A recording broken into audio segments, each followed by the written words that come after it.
salimos a afirmar que el destino inevitable era la fusión en una sola personería jurídica, pues evidentemente han existido, pero en primer lado, eventos traumáticos. Dar este paso no es sencillo, pero yo creo que es un paso natural. Hoy ya hay aspectos tangibles de esa nueva visión de país. Hay un sector político y un sector económico del país que intenta retrasar o frenar el cambio. Buenas, buenas para todos y todas. Gracias por estar una vez más en este canal, muy atentos a las noticias de Colombia y del mundo. Gracias por seguirnos escribiendo todos sus comentarios de las entrevistas que también estamos haciendo alternamente, que no necesariamente son noticia, ¿no? Nacional, internacional, sino que estamos haciendo otro tipo de contenido también para que tengan ustedes un aire. Gracias por esos mensajes tan bonitos y gracias también por seguirse suscribiendo y por seguir recomendando este canal. Hoy vamos a hablar de una noticia clave que va a ser como todo el futuro, digamos, del de el pacto histórico, porque ayer el Comité Político Nacional de esta colectividad pues se convierte entonces en un movimiento político con una sola personería jurídica. ¿Eso qué significa? Vamos a preguntarle, y eso además, ¿qué connotación tiene, no? Vamos a preguntarle a nuestra protagonista. Ella es la senadora María José Pizarro. Muchas gracias por estar acá. No, un gusto, María Camila, de nuevo estar contigo. A todas las personas que nos siguen en este momento, un gran abrazo. Bueno, senadora, 5 partidos que conforman la coalición se van a fusionar para darle vida a ese superpartido de izquierda para apoyar al presidente de la República, Gustavo Petro. ¿Qué significa esto? Pues bueno, lo primero es como el camino anunciado. Desde que iniciamos los primeros pasos para la convergencia en el año 2018 con la coalición Decentes, en el 2022 con el pacto histórico, después de las elecciones, el presidente, muchos de nosotros salimos a afirmar que el destino inevitable era la fusión en una sola personería jurídica, poder constituir un bloque fuerte, sólido del progresismo en Colombia, y ayer pues se ha dado la gran noticia de poderle anunciar al país que iniciamos la ruta de la unidad. ¿Esto qué quiere decir? Que inician formalmente todas las discusiones entre estas fuerzas, pero por supuesto también aquellas que quieran sumarse, porque este no es un esfuerzo excluyente, sino todo lo contrario, incluyente. Ojalá logremos seducir a las otras fuerzas políticas de izquierda y progresistas para que se sumen a este gran bloque e empezar a construir, pues en términos estatutarios, lo que implica la fusión. Hasta ahora lo que se hizo fue el gran espacio de socialización interna de los partidos y viene, pues digamos, ya las discusiones de cómo vamos a coexistir, cómo vamos a convivir las distintas fuerzas políticas para que puedan sobrevivir las identidades, las tendencias que existen dentro de nuestras fuerzas políticas, dentro de nuestros partidos. Son los partidos Colombia Humana, el Polo Democrático, la Unión Patriótica, el Partido Comunista Colombiano y Progresistas. Eh, Estos partidos han tenido varias diferencias a lo largo de su historia. ¿Cómo lograron finalmente llegar a este consenso? Porque no fue fácil, ¿no? No, no es fácil y sobre todo porque, pues evidentemente han existido, pero en primer lado, eventos traumáticos como las elecciones regionales, que creo Regionales. fueron traumáticas sobre todo para las bases. Ujú. También porque, pues evidentemente, que se camine en una coalición no es lo mismo que perder, se podría entender de esa manera, las personerías jurídicas.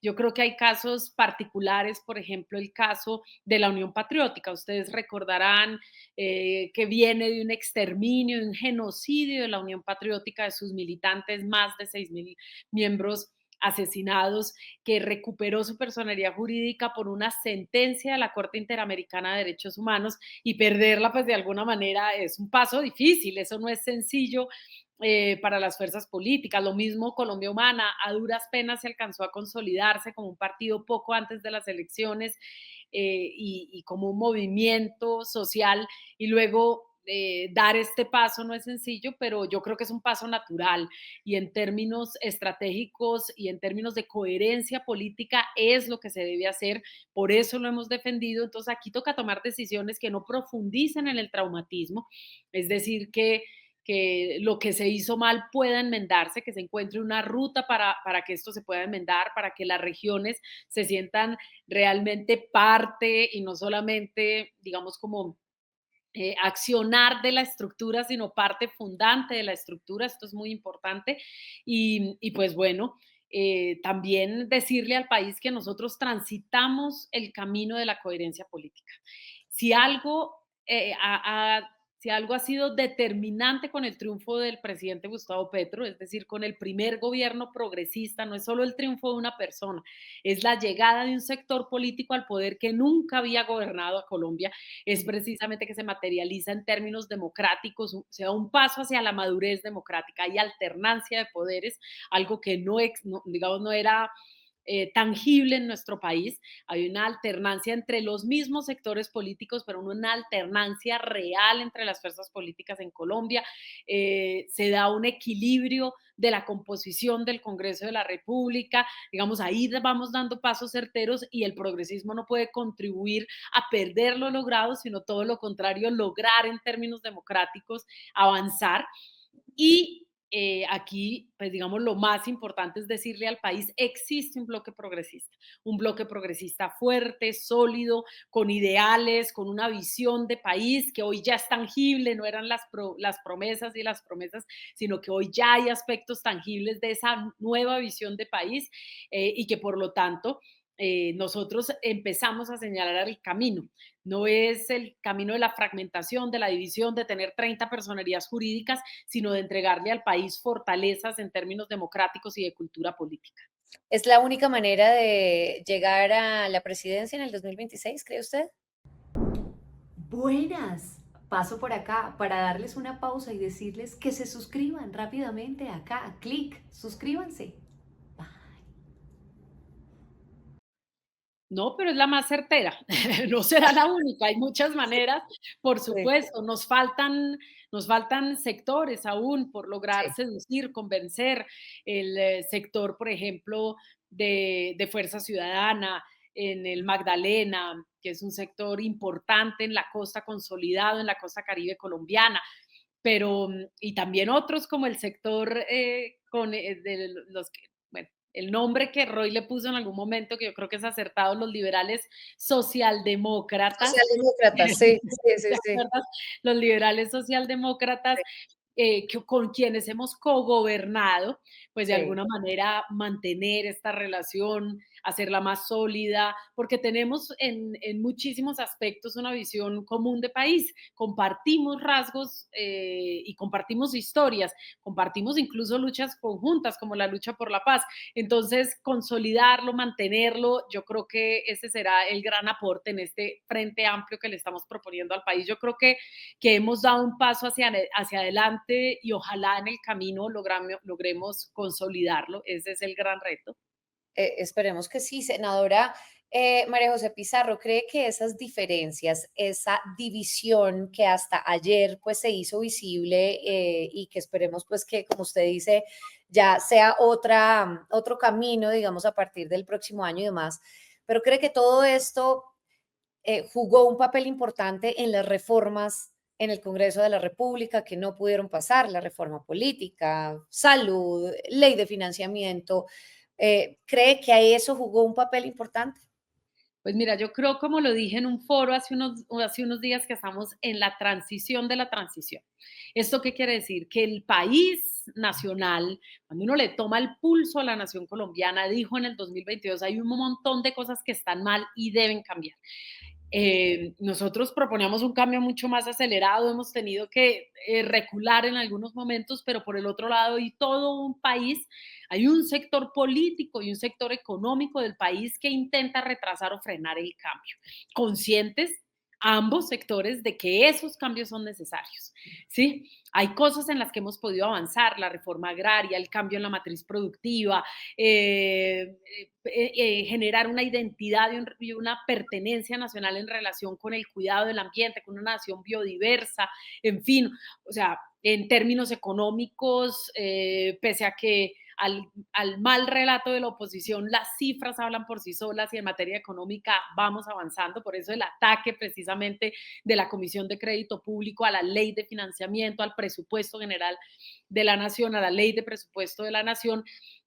Y por lo tanto estamos en esa transición y está la oposición de estos sectores que no quieren que el cambio continúe, que no quieren que el cambio avance. La pregunta es, ¿el cambio hasta dónde? Es decir, ¿qué se puede lograr realmente en el año y medio que nos queda por delante? ¿Cuál serían los rasgos y los avances que se podrían dar en un segundo gobierno progresista? Y por supuesto, la oposición, sí, esta sí frontal, a evitar que el cambio, mejor dicho, la oposición a esos sectores que buscan evitar que el cambio se materialice, siendo conscientes de que la gran desigualdad en nuestro país requiere cambios estructurales.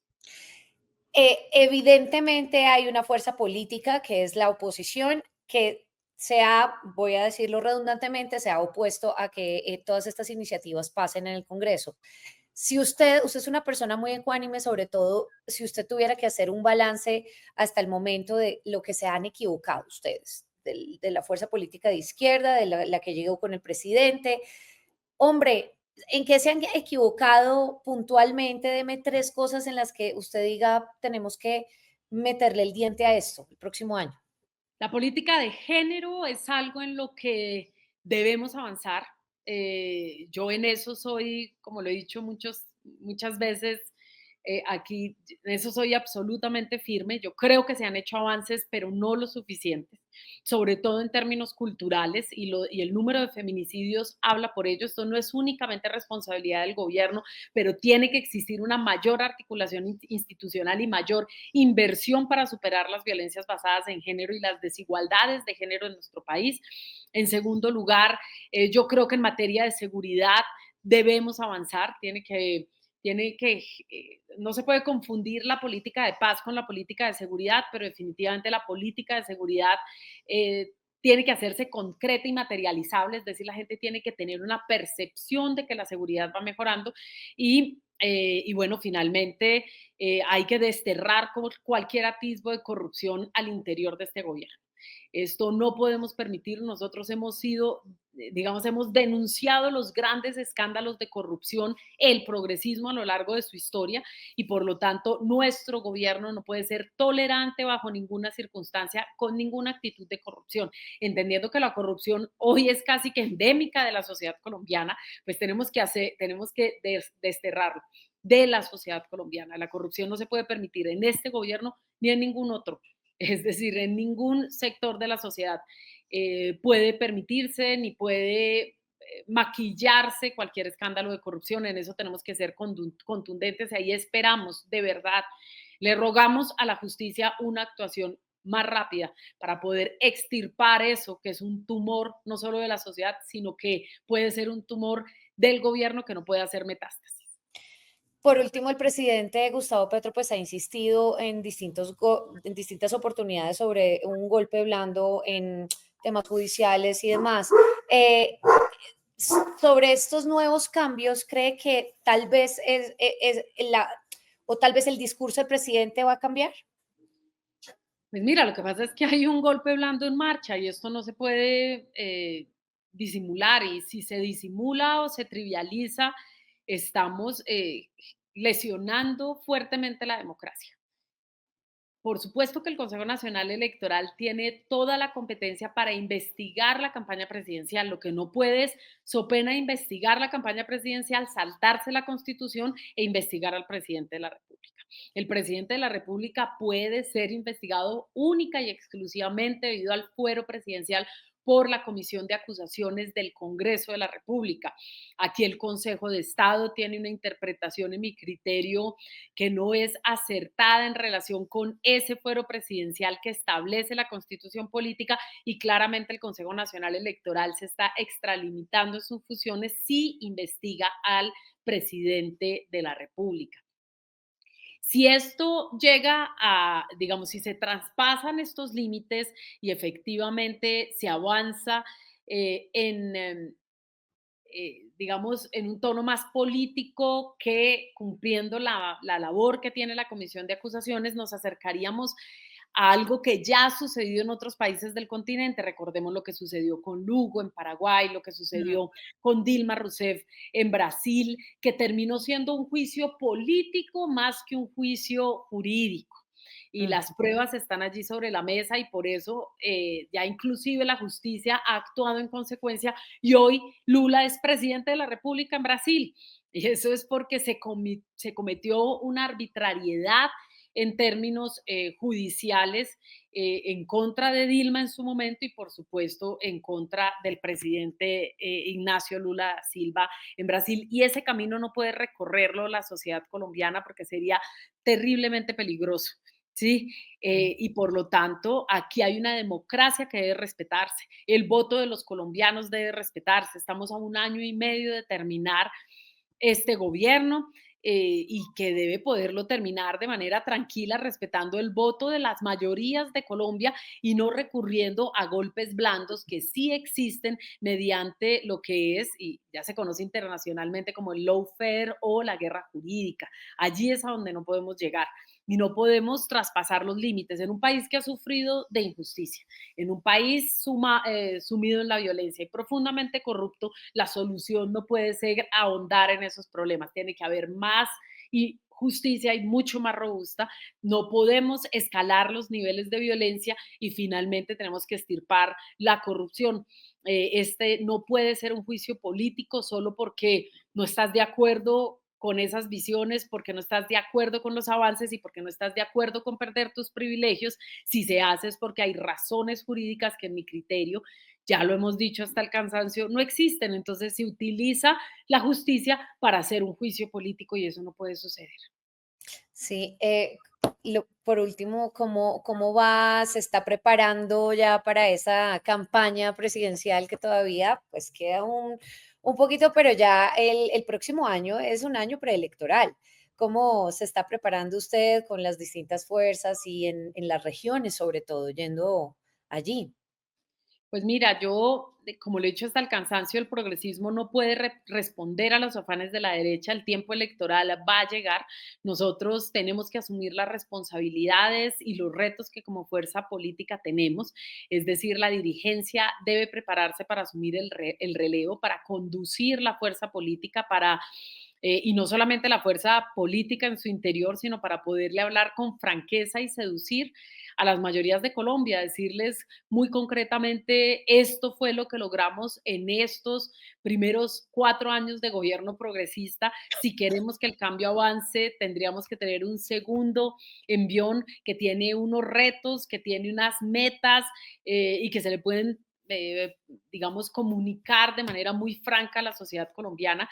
Aquí estamos y tenemos que estar dispuestos a asumir cualquier reto que nos sea demandado, no solamente por nuestra fuerza política, sino sobre todo por la nación colombiana y sobre todo evitar una contienda electoral absolutamente virulenta, porque eso sería muy costoso en un país como Colombia. Nosotros no podemos repetir los guiones que se han dado en otros países del mundo, en otros países de Latinoamérica, sino ojalá poder entregarle a los colombianos en un país armado, en un país violento, en un país con unas tradiciones antidemocráticas a veces muy profundas, poderles decir, bueno, estamos transitando el terreno de la democracia y podemos hacerlo con esperanza, con alegría, con dignidad y sobre todo con respeto a las mayorías de los colombianos y colombianas.